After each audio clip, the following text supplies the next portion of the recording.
Hi crafty friends, it's Nancy back again with another make a card with me. I'm so sorry, it's been a while since I've created a video.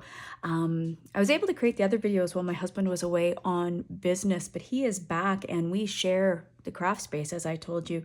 And so he's in my craft space a lot, or am I in his office a lot? I don't tend to craft at night, so I'm crafting during the day a lot of the time when he is here. So it's harder to film because he's got meetings and he's typing and I don't know, he's right there and I feel self-conscious. So I haven't been making videos, but he's gone out to an appointment today and I've got a few minutes. So I thought I'd come on here real quick and talk about this flicking technique. I showed a card, or I shared a card a few days ago that looks like this. And I talked about the flicking technique I use for coloring. I really like how it keeps the image kind of light and airy instead of being really dark and heavily saturated with color. For me, it looks a little bit more clean and simple, which of course is my jam. So I thought I would show you how I do this flicking technique. It's really quite easy. I've grabbed some different colors of Copics here. I'm not quite sure which ones I want to use yet.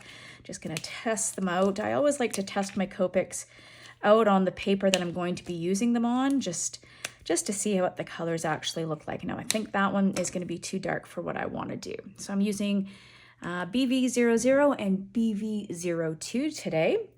And I'm going to start out with the lighter color. And I've got this great Alta News stamp set. It's Fabulous Florets. It's supposed to be, as you can see over here, it is a multi-step stamping. So I should be doing this, this, and this, plus the interior of the flower here.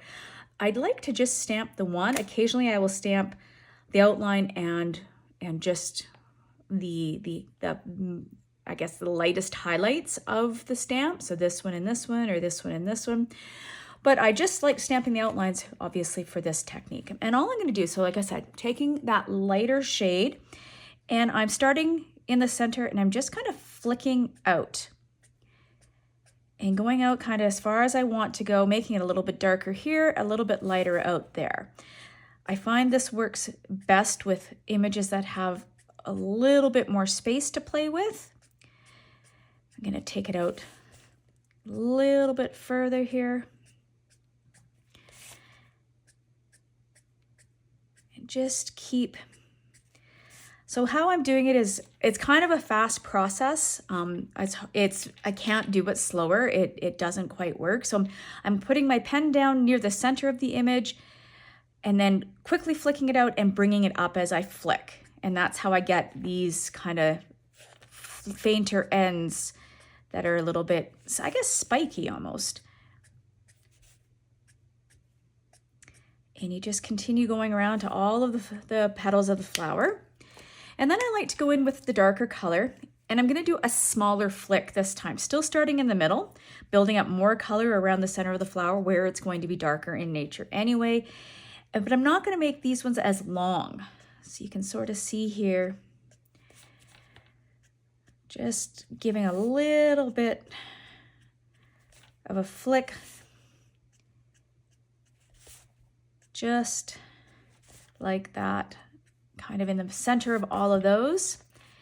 And you know what? I might actually, I'm gonna be brave and I'm gonna try a third color. I usually stick with two, but let's see what this third color happens to do. And I'm just gonna go in just really lightly in the center here.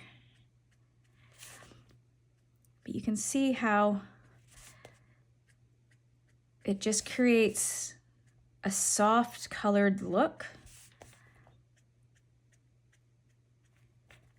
to the flowers. And I'm going to go back in with the lightest color again. By the way, that darker color was BV08. These are Copic markers. And I'm just going to kind of fan that out a little bit more. This will build up a little bit of darkness on top of that mid color that I had, just because the colors are layering. You can see it's kind of dragging out that dark purple just a titch.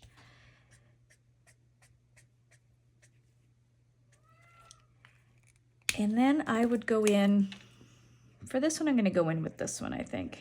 Or maybe the darker color needs to be. And just color that center part and finish it off.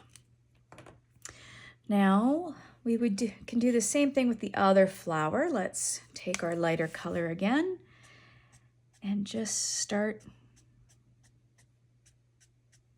building in that color. If you don't get quite what you want, just go back and do a little bit more, because I'm using light colors. The colors are going to stay pretty light, except for that dark one that I used on the last flower, of course.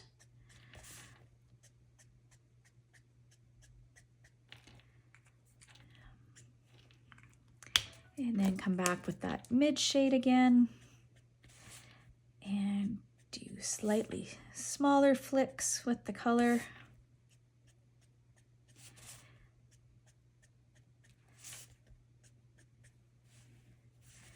And one more here. And let's color the center of this one with this purple. I'm going to go over it a few times just to layer up some color there to make it a little bit darker. Same with this, just a little bit more color closer to the center. So I'm using the same color, but you can see here, if you see, it looks like I've used 3 different colors just because of the layering of the alcohol ink. Another tip I find with coloring with the flicking technique, I find it's always easier to kind of go out into, like out and up rather than down. I find that I don't get nearly as nice as a flick, I find, or I don't feel like it's as controlled, I suppose, although that looks much nicer than that one. But I guess you've just got to do what makes sense to you. So let's cut out these flowers. Again, some of this green tape from scrapbook.com. If you're in Canada, it's a little harder to come by. You have to order it from the States, but I really like it. I think it's worth it. So we're just going to get that as close as we can. I'll be right back and I go cut these out.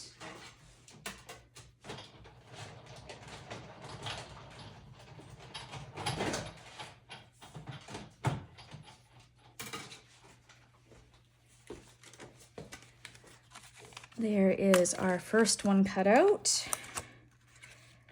And let's see if I can... Sometimes the hardest part of this is getting things, knowing which way the petals go. I got lucky there. And it was a similar orientation because I did stamp it with my Misty. Let's get this cut out.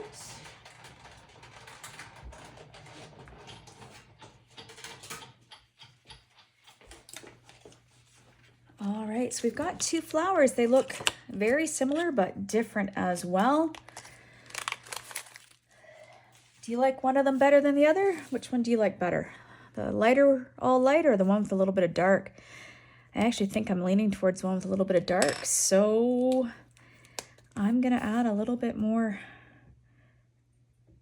dark to the center of this flower.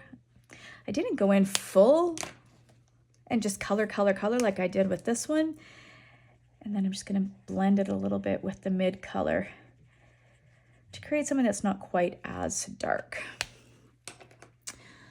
Now let's see about making us a card panel with these and see what looks good. I'm just gonna trim this piece down a little bit.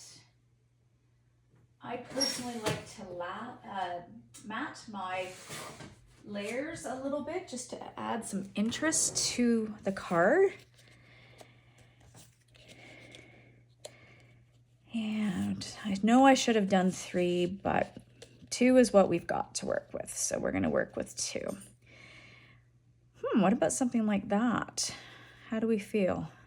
And if we put a sentiment across the middle, I think I like it. So again, this is kind of how I make cards when it's just me, not even when I'm filming a video. I like to just sort of play with placements of things. Sometimes I have a better idea what I want to do than others. Some days, like today, honestly, I was just going to show you how I colored and decided at the last second here that I'd go ahead and try and make a card. So let's see what happens with it. Hopefully it turns out just going to try and get this somewhat centered, a little bit hard to do when my fingers are in the way.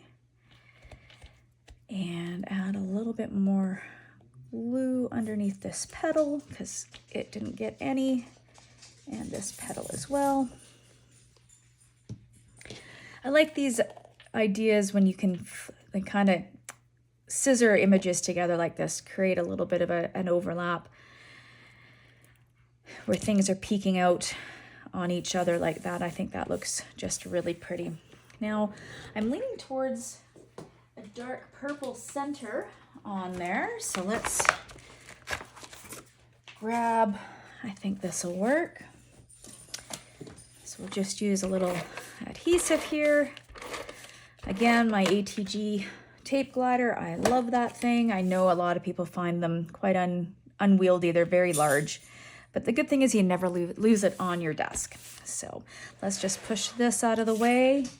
We'll do another quick lesson on how to use the perfect layers. I think you probably just heard Willis coming down the stairs there. Sorry about that. So with the perfect layers, again, there's just this lip here for the 1/16 inch of a mat. You want to catch that lip along the edge of your top layer.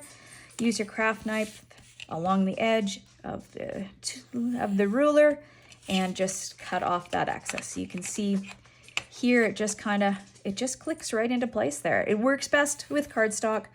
You can do it with pattern paper, with thin papers, but it just is a little bit harder to get it to catch. All right, clean up my space a bit here, come back with that. Oh, that looks kind of neat too. Go up this way, right?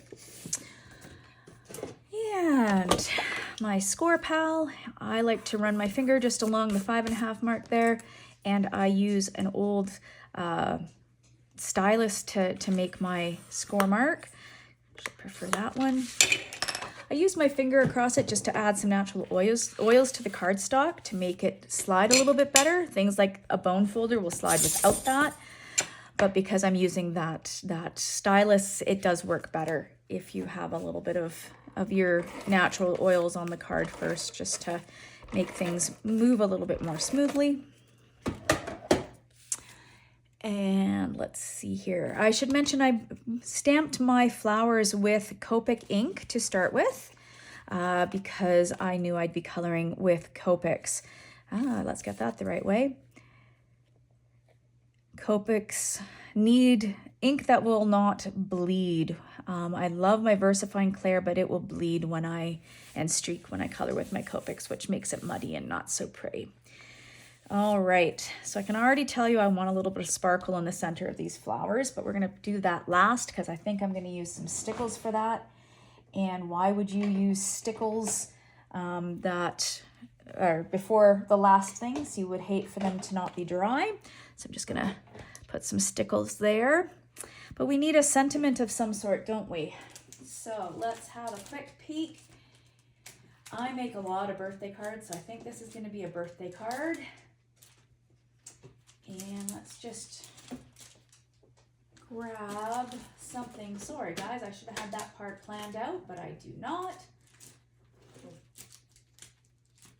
Look for a nice happy birthday.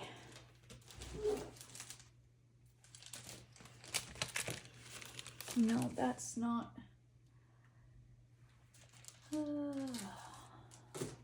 Actually, I've got this Pink Fresh Studio set called Happy Birthday Sentiments. And it's this one here. It says, hope this day is as special as you are. So we're gonna, oh, that's a little dirty, so we'll grab a clean one. I like to usually use the ones that kind of have already been used up a bit just to not waste anything. And when the Misty first came out, I had been stamping for a heck of a lot of years, and I was convinced I would never need this tool. I mean, seriously, I'm a seasoned stamper. I know how to do this. But you know what? It really does make life a little bit easier, or a lot easier, when you're stamping things, trying to get them straight, trying to line things up, and to make sure you get a really good impression the first time. I find these long skinny strip stamps, they get a little bent as time goes on. So you kind of have to play with them a little bit to make sure that it's going to be as straight as you think it's going to be. I still don't think it is going to be, but close enough. I'm getting it right across the edge there because I don't want to have to trim it too much. Going in with my VersaFine clear ink and giving it a quick stamp. Yeah, you see this special is kind of wonky there. So I'm just going to clean it real quick and dry everything off. Flip my cardstock around and see if I can't get this to be just a little more straight. So I can straighten it out a little bit anyway right on the misty door here. And let's see if that's any better. Go back in and ink it up. The key to stamping sentiments, in my opinion, is to not press too hard, especially when they're these smaller sentiments like this. If you press too hard, it's going to splooch out and you're not going to get nearly as nice of an impression of that. So I'm just going to let this dry for a second because I don't want to smear it as I'm cutting it. I'll take my little paper trimmer here and I kind of line up. You can kind of see where the letters are. Maybe you can't. Where the letters are ending kind of on the other side of the cutting channel here. And I'm going to cut down there. It's a little bit bigger than I want, but I think it's going to be just fine. So we'll get that out of the way. Bring our card back in. How about some foam adhesive for that? I love these strips, also from scrapbook.com. Not an affiliate, just love their products. Cut off a piece here. And I got some stuck to my finger. Might use a little bit of it just to... Now, for those of you that are new to me, I broke my wrist about a year ago. And I don't know if you noticed how awkward I was there trying to get that piece of adhesive onto this. But yeah, I have trouble still moving my wrist normally. So if you ever see things that look a little weird with that right hand, it's that broken wrist talking. And I'm gonna just tuck that down here like this.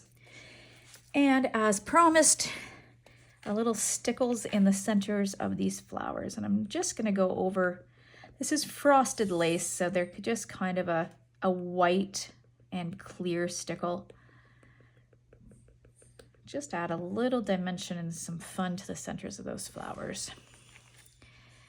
And that is it. Thanks for joining me today, guys. I hope I explained that flicking technique well enough. If I did not, please let me know in the comments and I will try to explain it better. Have a great day.